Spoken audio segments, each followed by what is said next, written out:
Le Zimbabwe renforcera la sécurité dans les centres d'isolement Covid-19 pour empêcher la propagation de la pandémie dans le pays. Une décision prise alors que plus de 118 rapatriés ont échappé les centres de quarantaine. Le gouvernement a déclaré le déploiement des drones afin de renforcer la sécurité, en particulier dans les zones frontalières du pays. Il a appelé les populations à signaler tous ceux qui échappent au processus de dépistage requis pour limiter la propagation de la pandémie.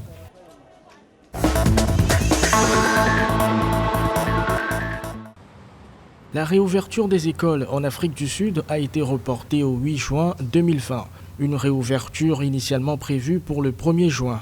Selon le ministère de l'Éducation, un nombre important d'écoles n'étaient pas prêtes, affirmant que dans certaines provinces, l'équipement de protection individuelle des élèves n'avait pas été reçu. Le département national a déclaré que la semaine supplémentaire devrait être utilisée pour poursuivre les préparatifs pour l'ouverture des écoles. La semaine sera principalement utilisée pour orienter les apprenants vers le nouvel environnement d'apprentissage et de sécurité Covid-19, selon les autorités.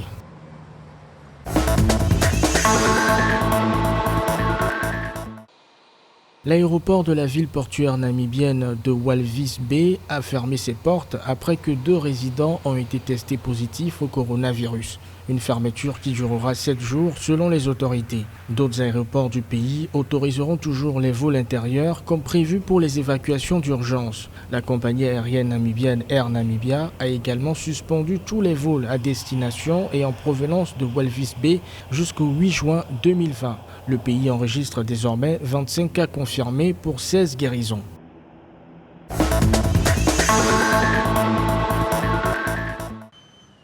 Le Fonds des Nations Unies pour l'enfance a livré le 30 mai des tonnes de matériel d'hygiène et de prévention au Cameroun pour aider le pays à lutter contre le coronavirus dans les écoles. Le don comprend des seaux équipés de robinets pour le stockage de l'eau et d'autres matériaux sanitaires. Il vise plus de 8000 écoles dans 6 régions du pays. Selon l'agence donatrice, cet appui facilitera la campagne de rentrée des classes. Le Cameroun signale 5904 cas, dont 3568 guérisons et 191 décès.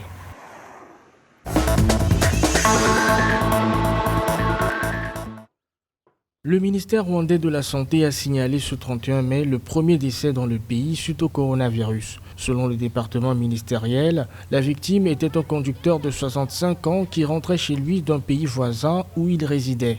Il est décédé de complications respiratoires graves lors d'un traitement dans un centre d'isolement spécialisé. Le Rwanda compte à ce jour 370 cas confirmés de Covid-19 et 270 guérisons.